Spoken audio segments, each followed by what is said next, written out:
দীর্ঘদিন রিলেশনশিপে থেকে প্রেমিকা আমাকে ছেড়ে গিয়েছিল, তাও আবার বিয়ের কথাবার্তা ফাইনাল হওয়ার পর। সে আমাকে জানিয়েছিল আমাকে বিয়ে করা তার পক্ষে সম্ভব না।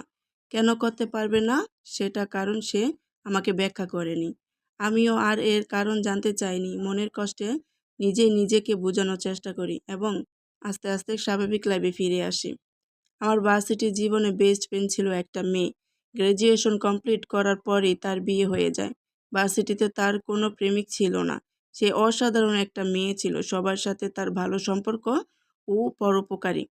দেখতেও মাশাআল্লাহ খুবই সুন্দর। এক কথায় অনেকেই তাকে পছন্দ করত, কিন্তু সে কাউকে তেমন প্রেমিক হিসাবে পাত্তা দিতে চাইতো না।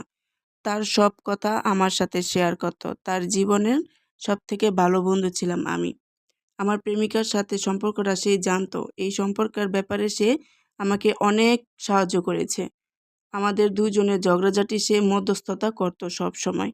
কিন্তু আমার প্রেমিকা যখন আমাকে ছেড়ে চলে যায়, এই সময়টাতে আমি আমার বন্ধুকে এই বিষয়টা জানাতে পারিনি।